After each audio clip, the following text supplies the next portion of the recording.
दो लाइनों के साथ मैं अपना लेक्चर स्टार्ट करने जा रहा हूँ। मंजिलें उन्हीं को मिलती है जिनके सपनों में जान होती है, मंजिलें उन्हीं को मिलती है जिनके सपनों में जान होती है, पंख से कुछ नहीं होता है, हौसले से उड़ान होती है। तो इस चैप्टर में इस हौसले की ज़रूरत है, क्योंकि जब तक आपको कोई भी सुविधा के अभाव में हमें इस चीज़ को, इस जो मैं अभी दो लाइन बोला था, इसका मेन मोटो ये था कि आपको अगर पहले कुछ नहीं आता है तो अब बहुत कुछ आप सीख सकते हैं मेरे द्वारा। तो शुरू किया जाए।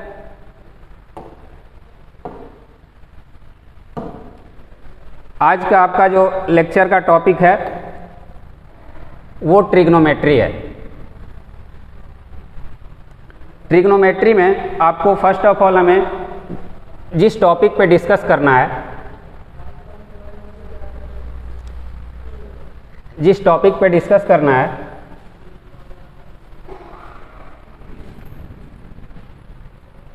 वो टॉपिक आपका introduction of trigonometry, relation between trigonometric ratio. Introduction, आखिर ट्रिग्नोमेट्री होता क्या है, ट्रिग्नोमेट्री का हम यूज क्यों करते हैं, ट्रिग्नोमेट्री हम किस लिए पढ़ते हैं, इसकी क्या विशेषता है हमारे डेली लाइफ में। रिलेशन बिटवीन ट्रिग्नोमेट्रिक रेशियो, इसके रेशियो का जो रिलेशन है उसके बारे में हम लोग डिस्कस करेंगे। उसके थर्ड वन है trigonometric ratio of some specific angles. Trigonometry ratio of some specific angles, it means 0 degree, 30 degree, 45 degree,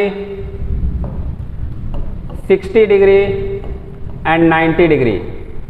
ये कुछ इसके एंगल्स हैं जिसके बारे में हम लोग इस चैप्टर में डिस्कस करेंगे। Trigonometric ratio of complementary angles. Complementary angles हालांकि इस साल के बोर्ड एग्जामिनेशन में इस चैप्टर को हटा दिया, इस टॉपिक को हटा दिया गया है, तो इसे हमें नहीं पढ़ना। हालांकि मैं डिस्कस करूंगा इसके बारे में, चूँकि नेक्स्ट जो आपका 11-12 है उसमें इसकी ज़रूरत पड़ती है। और लास्ट वन है trigonometric identity. Trigonometric identity, identity का मतलब होता है an equation, equation identity both are same.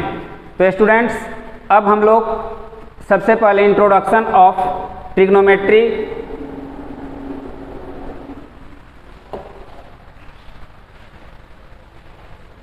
आखिर ट्रिग्नोमेट्री होता क्या है। The word trigonometry is derived from Greek words. ये जो ट्रिग्नोमेट्री वर्ड्स है ये ग्रीक वर्ड से लिया गया है। ट्राई मीनिंग 3, गॉन,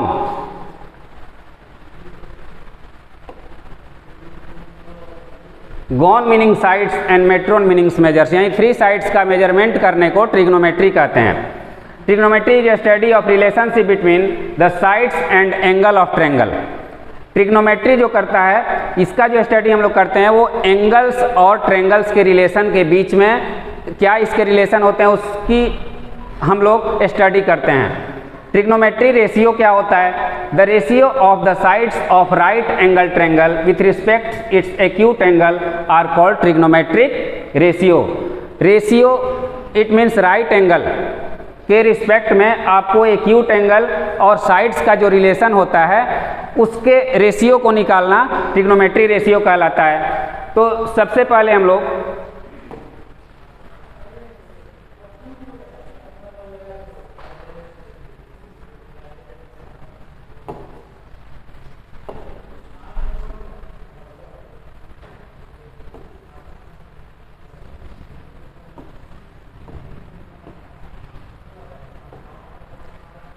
ये ट्रिग्नोमेट्रिक रेशियो इसी राइट ट्रायंगल और एक्यूट एंगल और राइट एंगल के रिस्पेक्ट में इस साइड का रिलेशन को हम लोग क्या करते हैं, इसको समझते हैं ट्रिग्नोमेट्री रेशियो में। अब नेक्स्ट जो हम लोगों का है, आखिर हम लोग ट्रिग्नोमेट्री का यूज कहाँ करते हैं, किस लिए करते हैं, इसके बारे में थोड़ा सा डिस्कस कर लेना ज़रूरी है। तो उसके लिए स्टूडेंट्स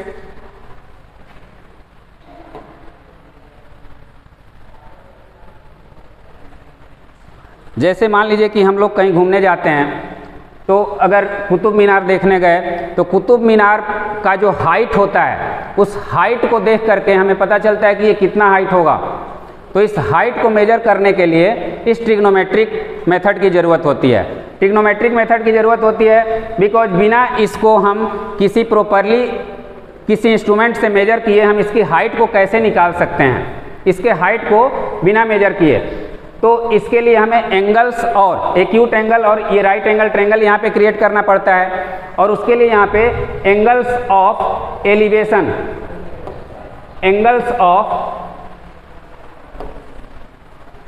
एलिवेशन जो जैसे हम लोग खड़े होते हैं कहीं भी, तो अगर रूफ के ऊपर देखते हैं तो रूफ हमारा क्या होता है, अगर हमारा ये पैरेलल है, जैसे मैं यहाँ खड़ा हूँ तो ये सरफेस के पैरेलल मेरा है, जैसे ही ऊपर सर उठाता हूँ तो ये रूफ पे मैं जब देखता हूँ तो वो एंगल ऑफ क्या होता है, वो एंगल ऑफ एलिवेशन होता है। तो ये जो हमारा पैरेलल है, ये साइड इस रूफ के पैरेलल है, और यहाँ पे ये जो एंगल बन रहा है ये एंगल ऑफ एलिवेशन कहलाता है। तो ये डिस्टेंस और एंगल ऑफ एलिवेशन के थ्रू हम इसके हाइट को मेजर कर सकते हैं। अब सेकंड जो बात आई, ये भी वही, अब इस नदी का जो डिस्टेंस है उसको कैसे मेजर कर सकते हैं। तो यहाँ बालकनी में कोई अगर खड़ा है और जो दूसरे तट पे कोई टेम्पल के पास एक पॉट रखा हुआ है, तो इस पॉट का जो है, तो यहाँ पे जो खड़ा है, अब बात आती है एंगल ऑफ डिप्रेशन। तो एंगल ऑफ डिप्रेशन हम अपने स्ट्रेट जो भी हमारा आइज का जो हॉरिजॉन्टली जो ये होता है पैरेलल लाइन बनता है, तो उसको जैसे हम नीचे की तरफ देखते हैं तो जो पैरेलल लाइन होता है उसके और हमारा जो एंगल बनता है डिप्रेस होता है जिस वस्तु पे, उस एंगल के थ्रू हम इसका डिस्टेंस निकाल सकते हैं। तो यहाँ पे एक पैरेलल लाइन ड्रॉ करते हैं, तो ये एंगल और ये एंगल आपका क्या होता है, ये एंगल ऑफ डिप्रेशन हो जाता है। इस एंगल को एंगल ऑफ डिप्रेशन बोलते हैं।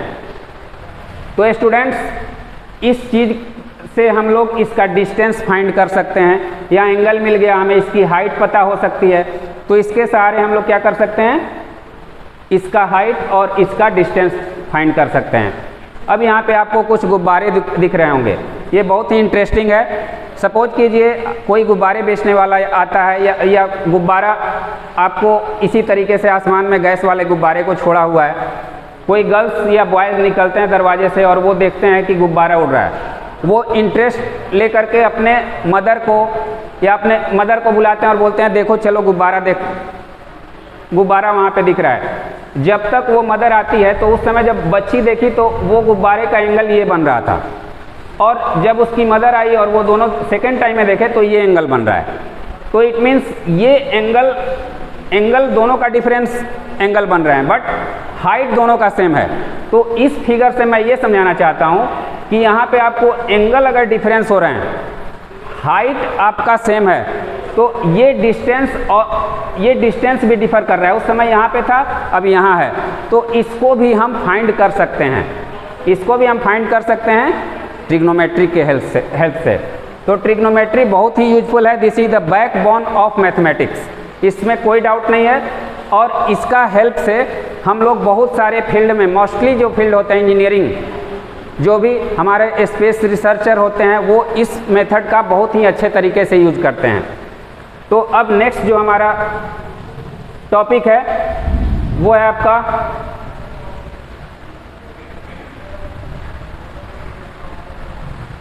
The word trigonometry derive from Greek words. Introduction इसका हम लोग कर लिए हैं। अब कंसेप्ट ऑफ परपेंडिकुलर बेस,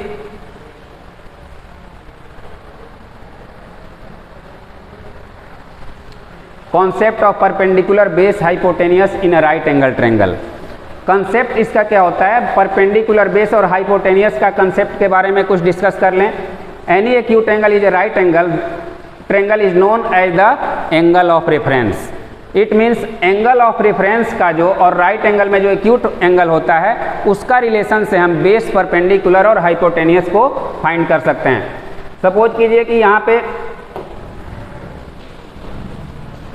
आपका एक ट्रायंगल है, राइट एंगल ट्रायंगल है। तो राइट एंगल ट्रायंगल जो 90 डिग्री है, इसके सामने वाले जो साइड होते हैं वो सबसे बड़ी होती है, इसको हम हाइपोटेनियस से डिनोट करते हैं। और सपोज कीजिए अगर हमने ये रेफरेंस एंगल ले लिया, तो रेफरेंस एंगल के जो सामने वाला जो होता है वो क्या होता है, वो अपोजिट जो अपोजिट साइड होता है उसको हम परपेंडिकुलर से डिनोट करते हैं, और इसका जो एडजेसेंट साइड होता है उसको बेस से डिनोट करते हैं।